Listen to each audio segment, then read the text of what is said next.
Hey Homeworthy, I'm Scott and welcome to my house in Phoenix, Arizona.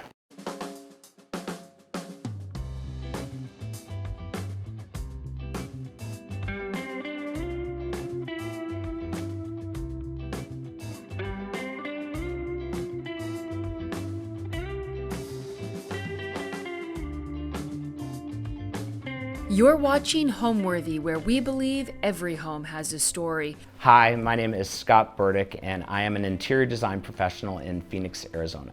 I actually did not know that I was going to be in the interior design business. It is oddly a family business that I didn't realize was in my family. I grew up in Arizona and my mom was an interior designer in the business that I now co-own. So she started working at Wiseman & Gale is the name of the firm when I was in high school and grew up through the business. And we bought the business together along with two other partners in the early 2000s. I moved back from Europe where I was working in management consulting and had a major career shift and started working in design. So I grew up in Arizona, not very far from here in a historic adobe. This also is a historic adobe. This one is older. It's originally dated 1926, and it was the architect of record is an architect named H.H. Green, who did a lot of really cool adobes during that period of time. In that day, this was way out in the middle of nowhere, and there was an arroyo that kind of runs along the side of the property that comes down from Paestua Peak. The name of the house is Rancho Arroyo. There's a couple other cool names to the house. It's called Lucille's Blessing is a nickname for the house, and also God's Acre. At one point it was a 20-acre ranchero, and over the years, the property was sold off and they gated in 1 acre, and the city of Phoenix has kind of grown up around it. So we're now in central Phoenix in this acre of property. So.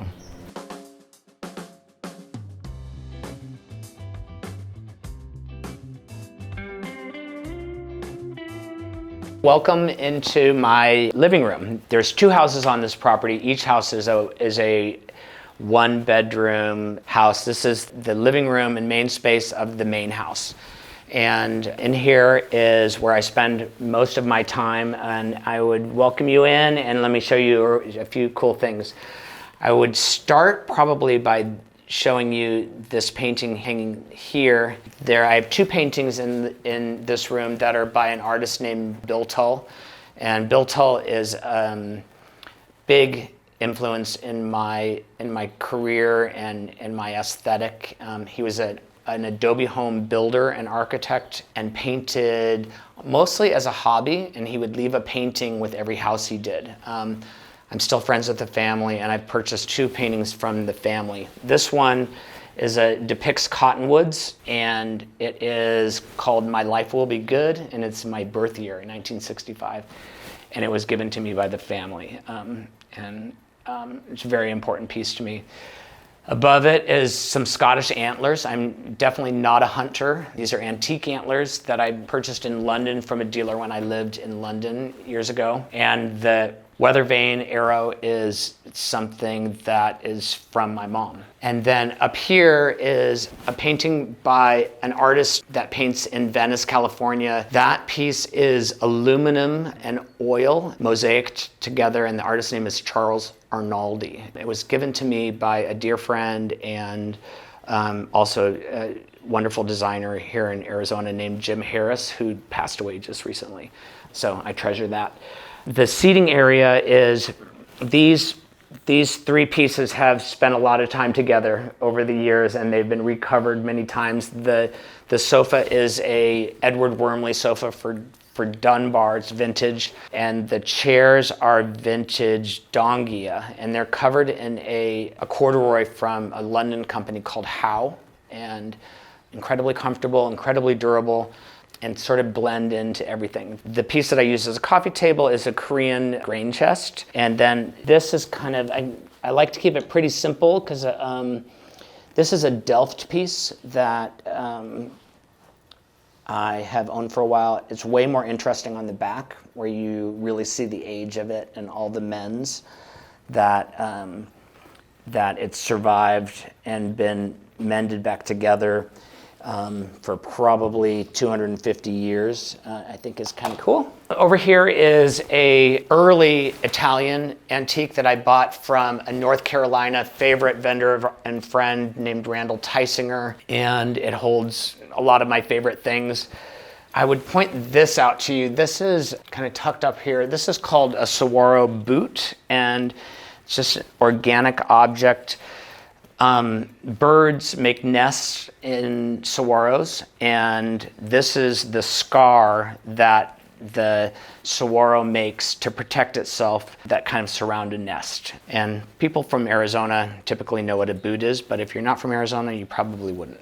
So that's that up here. The basket is a Japanese woven basket. The foot is my mom's, and it is a remnant of a Santo. And the pair of small paintings are by a Jerome artist named Damien Gomes. And then these are kind of cool. These cubes are resin, and they're created by an Arizona artist named Mamie Kratz. And Mame does all sorts of incredibly wonderful organic Arizona pieces, usually using resin. And then this is kind of cool too. I love this. I bought this from Joel Chen a few years ago in Los Angeles. It's just a rock, and it's antique Chinese, and it was a stamp press rock, and it just sits right there next to that Chinese vase. The chairs these are one of the first antiques I ever bought. I have 4 of them, and they are from a French manufacturer named Charles Dudouat, and I'm going to pronounce that name wrong, sorry. But I love them. They're incredibly uncomfortable, and they give a little bit of a contemporary edge to what is otherwise usually a pretty traditional style that I have. The dining room and the living room are separated by a beam. So again, we're talking 1926. My English friends giggle that is not very old, but it's really old for Arizona.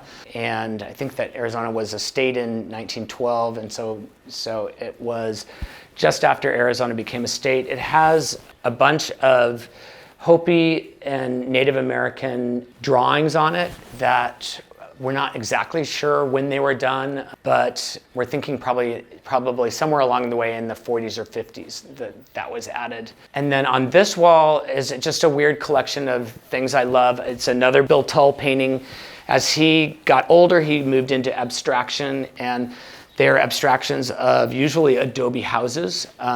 This one's dated 1990 and was from his daughter, Jennifer, that I got that. The African piece up there it's a Sanufo buffalo head, and it is from an old family friend of ours, Ira Levy, and who's no longer with us. And it is, I always feel like it's a nice way to remember people is collecting pieces from their collections and mixing them together and creating something that's your own. This little piece is from an Arizona artist named Ruth Waddell, and it is a landscape of the petrified forest in northern Arizona. Ruth and her husband John were sort of Arizona treasure artists, and John Waddell is best known for his bronzes of dancing figures. You see him in a lot of public art around the city. The mask is a copper, it's a bat mask, and it's Mexican, and they use them in sort of indigenous Mexican ceremonies and dances. I have a pair of these crazy benches that I bought from a dealer on Pimlico Road in London maybe 30 years ago that have been everything from sort of little benches to coffee tables, and right now it's just covering a really ugly electrical outlet. And then in the dining room, the table is It's a mid-century French industrial table. It's pear wood, and it actually raises, and it could be like a counter height if you wanted it to be. I bought it in San Francisco from March, which is a wonderful store in San Francisco. And the benches and the chair are upholstered in a bergamot fabric that's no longer around. This was a fabric that was big maybe 15 years ago, and we used it a lot. And the bench design was actually an antique that we had bought, and I blew up the antique's actually in one of my old business partners' houses, and we blew up the antique, and it's part of Wiseman and Gill's furniture line. The chair is Michael Taylor, and then on the table I would point out this is a real treasure. We call him my llama, but he's probably an alpaca, and it's by an artist named Dane Burr, and Dane was big in the 70s and 80s, and he did terracotta sort of farm animals and zoo animals and things like that, and he was based in Asheville, North Carolina.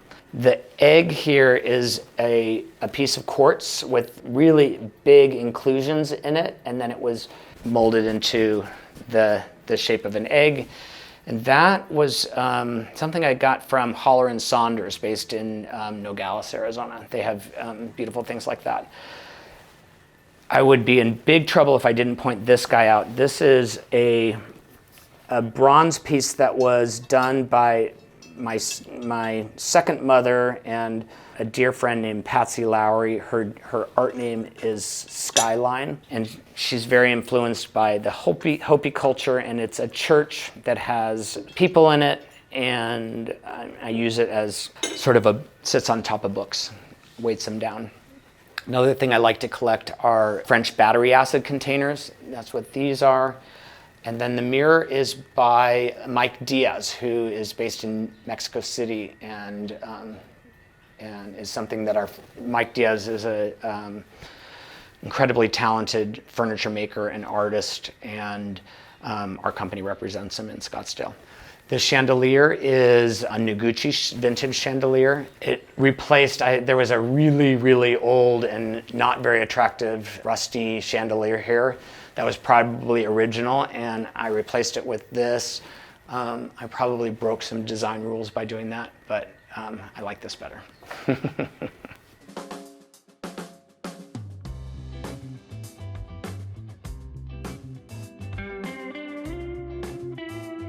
Welcome to the kitchen. This is a tiny house, tiny kitchen. It's a small galley kitchen. As we come into this, there is a tuning bell.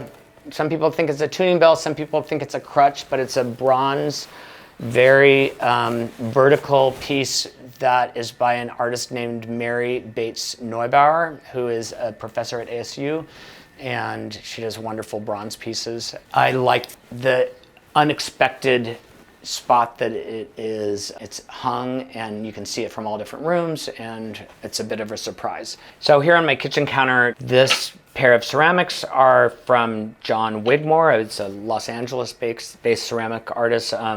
This one's an antique Japanese, and then the painting, which I love the little choreography of this, is by Sam Scott. Sam Scott is an amazing New Mexico-based artist that does big abstractions of gardens, and I feel like this is probably a fragment, but it was a small piece that I fell in love with and I've had for a long time. Mixes with everything. Over here, we probably should point out, this is a pair of antique English decoupage birds. So almost like kind of grade school crafts, where it is craft paper and trees, and then the birds are decoupaged into the trees.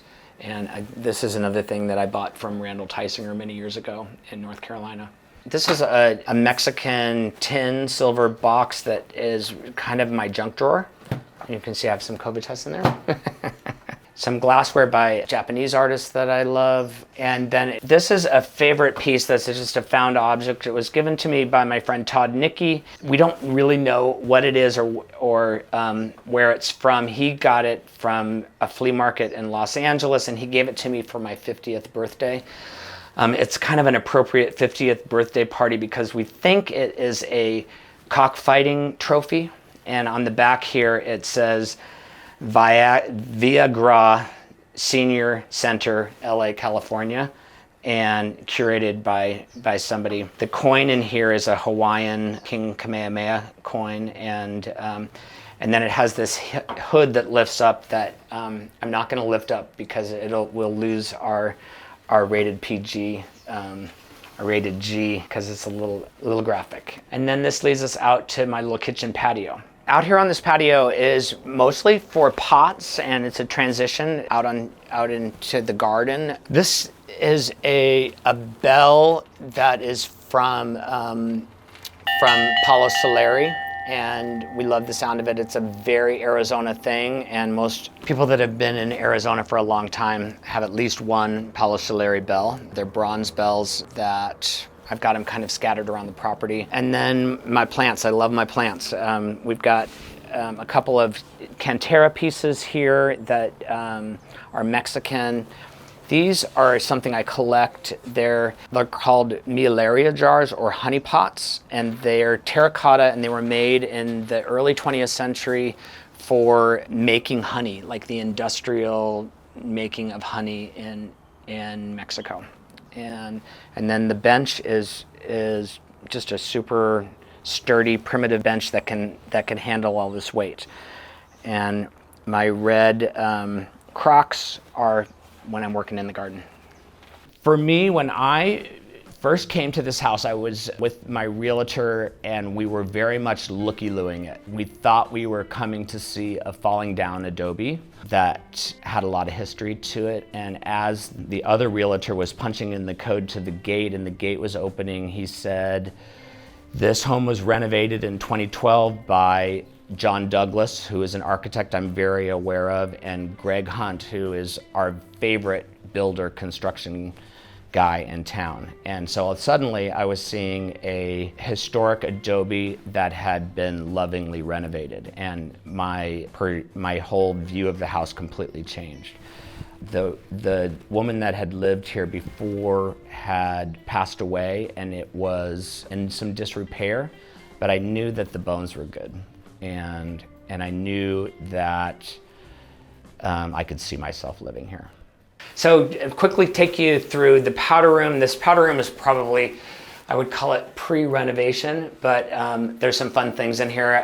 I collect oil paintings, and around here over the toilet is a collection of Spanish artists. It's in 19th century oil paintings, and they all have these crazy noses.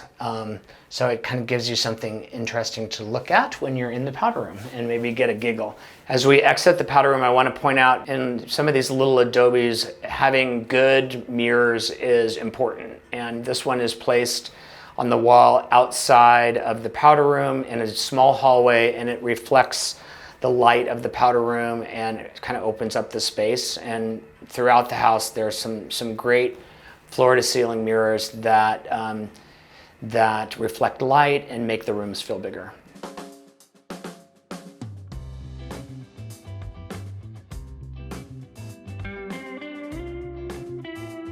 So again, this house has, it's two one-bedroom houses, and so this is the sort of the bedroom in the main house. In here is a queen-size bed made out of a CNC Milano orange fabric. I'd actually made this to float in a different house. It happily worked great in this room. I actually don't mind a bed that floats in a room. I know a lot of people want to be grounded against a wall.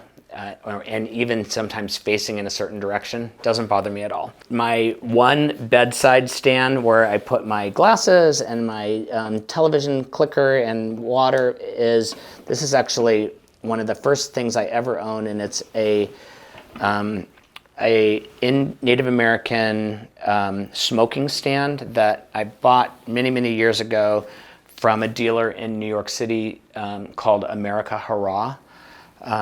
And it's definitely one of my treasures. I love it. It has a little door that opens up on the front. And then over this way is a small desk that I don't use as a desk. Again, it's displaying objects. And things that I like. The desk is an antique Mexican pine, Sabino pine desk, something that I inherited from my mother. This is a favorite object as well. This is a small statuette, paper mache. I bought this in Los Angeles from Ray Azulay from Obsolete, and the artist's name is Agnes Bayonne. It's just a small sculpture of a boy in a hoodie. And then back up here is a couple of older paintings that I've had for a long time that seem to live together well. The small pen and ink drawing is a picture of an Indian sitting on a mesa cliff looking out, and that was a gift from an art dealer friend of mine named John Reyes, and it is a Burin piece. And then the horse and rider is an oil from a Santa Fe artist named Louis Reback. And then over here, this Swedish piece is tucked into this corner, has an oil paint or a watercolor of a couple of Arizona birds that my grandmother did, Joe Yoba. And she was, I have a love of the desert and love of rocks and plants that is definitely something that I inherited from my grandmother, Joe Yoba. And then if you come around this way, this is a painting that I purchased from, so our founder of our company, Ann Gale, passed away last year, and I bought this from her family. It's a Serbian 19th century oil painting of a family, and again, it's all about the surprise, and that there would be all these figures staring at you at night while you're sleeping doesn't bother me at all, but it might freak other people out. In the afternoon, it lights up with sunlight, and you really find these beautiful details in this painting, and I love thinking about all of the different characters and who they were, and which ones are brothers and sisters, which ones are married to each other, and what the story was there. So that's basically it. And this is a chest of drawers that is a Spanish chest of drawers with a Chinese lamp, and this is a little piece from another Arizona artist named Nessa Gale, and an old hat box that holds or not a hat box, it's a wig box. That holds all my belts and cufflinks and things like that. So from here we can go into the primary bathroom, and in here is a tub that I have never been in, and a relatively small bathroom. It gets more interesting as you come down this way. There is a stacking Japanese tansu that I use for storing my towels and things like that. There's a wonderful John Waddell painting on this wall that I love looking at. These are kind of fun. This is an Arizona artist named Dick Seeger, and I have a collection of these, and they were gifted to me by Ann Gale, the founder of our company, over maybe a 10-year period, and I seemed to get one every year. She knew I loved them, and makes it way easier to buy me a gift knowing what she's going to get me every year. And eventually she ran out of them, and so I've got the full collection now. The piece over behind them is an antique church sign that I found from a dealer. And I actually Googled the church. It says up here, it says community, temple, house, church of something, something. And it has the various times and days of the events happening in the church, which I think is kind of fun. This is an African piece that there is a wonderful African dealer in Arizona named Sissoko, and he's a longtime vendor and client of ours, and he actually donated this piece to our Desert Botanical Garden for an auction, and then I bought it out of the auction. An incredibly generous family, and most of my African pieces, which I love, have come from Sissoko over the years. So over this, the tub is, we call him Uncle John, and there was an interesting memory when I look at him. I was at an estate sale from kind of a wild hoarder's house, and the lady that was leading the estate sale, when I pulled that out, she's like, "Oh, that's my Uncle John," and she told me that I could have him for free if I promised never to sell him. And so Uncle John is right there.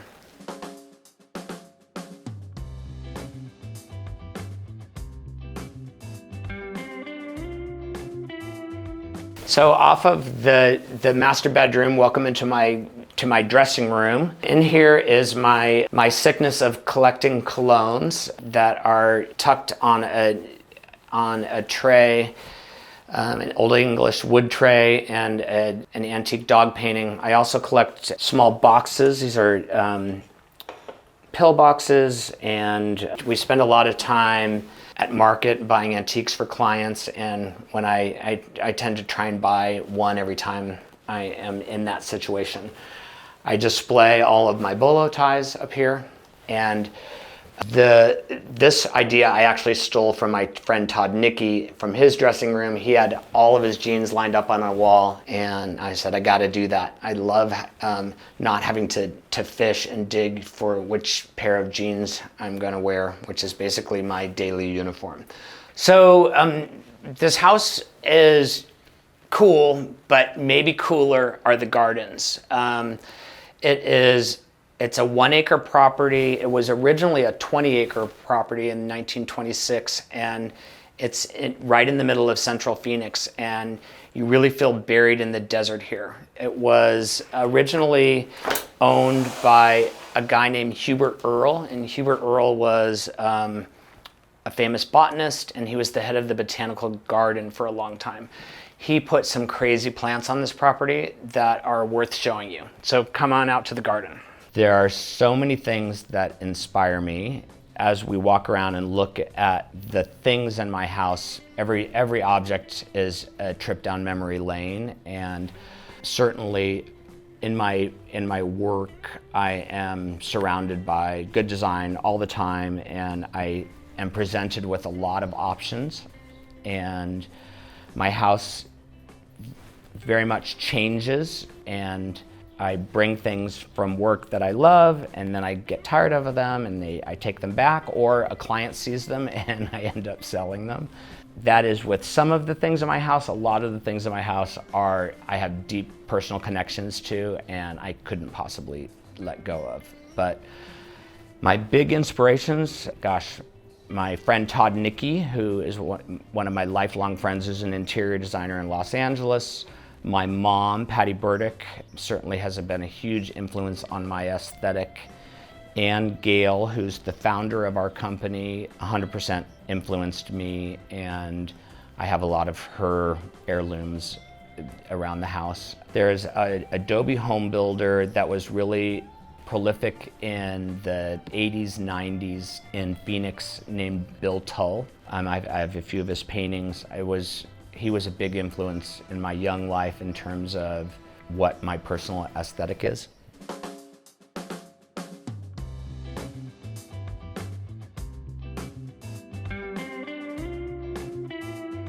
So where we are right now is the small covered patio that's off my front door. And this is an amazing spot to have breakfast. Again, I have a weird collection of pots that are antiques. Some are contemporary Belgium. There's a wonderful company called Atelier Vierkant, and I mix those in with Mexican antiques and European antiques. But this is where I will eat breakfast if the weather is nice. So we're in the garden right now, and it's a little rare that you would have a property that has so many mature plants on it outside of our desert botanical garden.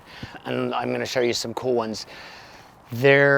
I think there's 21 armed saguaros on this property, as well as a whole bunch of other interesting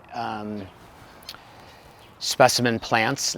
You can see where there's a bird's nest, and I think a bird just left. They're leaving their nests as we're disturbing them. We're sort of taking a little path down towards a small stream, and I'm just pointing out some of the cool cactus. This is a totem that's super mature. I'm guessing it's 50 years old. Again, many of the really important plants that were put here were during a period of time when Hubert Earl and his wife Lucy lived on the property. And then as you walk a little further this way, there's an amazing saguaro cactus that's, again, growing up through an ironwood tree that has an owl's nest in it.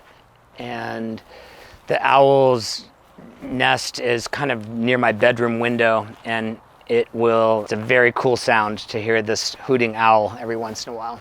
So moving through the garden, there is a shade structure here that is really old, and my understanding is that it was a wedding gift from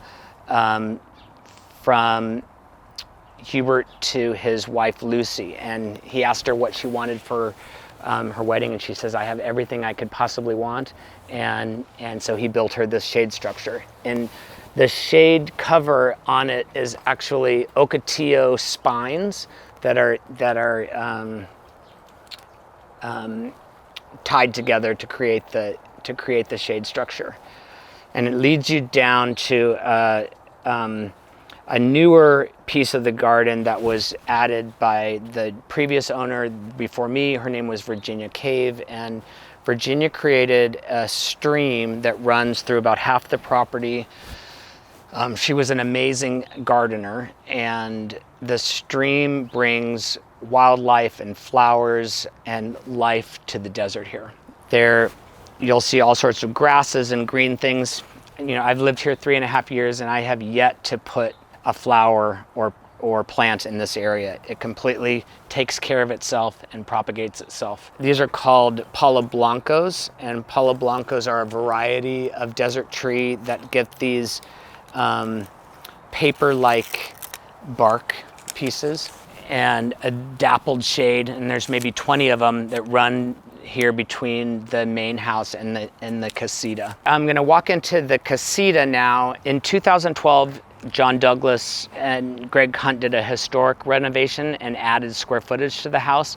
And keeping in line with historic renovations, they did anything that is new is 2012 is stacked adobe brick, and anything that's old that's historically protected is the smooth adobe.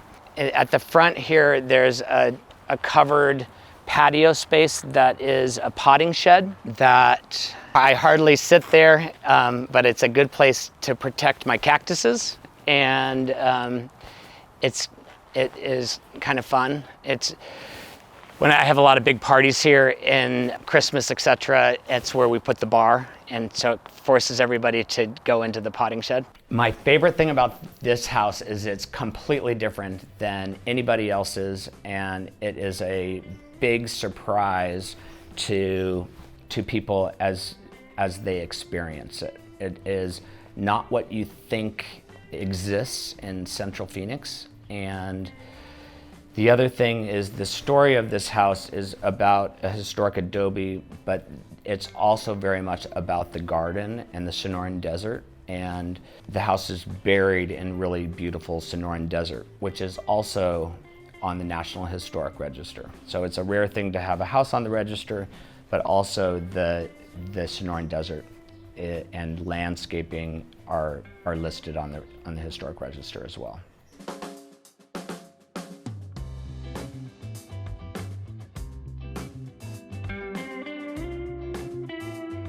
So the second house on this property is an 800 square foot casita. It's a 1-bedroom casita. And this is the bedroom of that. This is the addition part. The ceilings are taller here. I think we've probably got, 8 or 9 foot ceilings here. It gets very low here as we move into the old part. There's a small kitchen and then a very charming living room that has a wonderful old fireplace and small closet, small bathroom. But I use this, I lived out here briefly, and nowadays my friends have caught on and they are booking it when the weather's nice and are staying here And it's wonderful having guests stay with you where they're not really in your house. They get to come and go as they please and not feel like they're interrupting your routine. And so they now come for 2 weeks or a month, and it's fantastic. The painting over between the lamps is a find that I've maybe had for a few years, but it's by an artist named Richard Toom Suden, who was a Brooklyn abstract expressionist artist. And it's definitely gives a really bold statement that you can see from far away. A couple other cool things in here. There are some antique sawfish saws that I've hung on the wall here. There's a great old cow mask that is offset onto the fireplace over here. And then the cabinet here that hides the TV is a special piece. This is probably way too important and antique to have in a guest house, but it works so well in here. But it hides the TV, and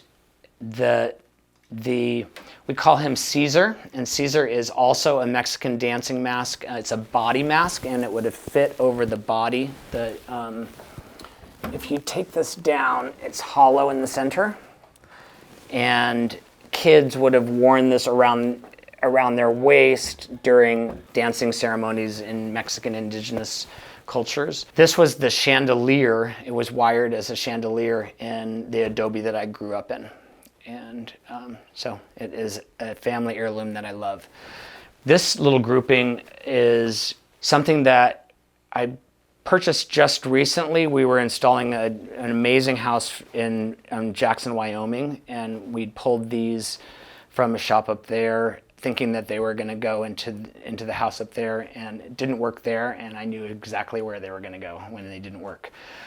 Another example of having an antique mirror strategically placed dramatically opens up this very small space and reflects light, reflects furniture, and makes a big impact in this small space.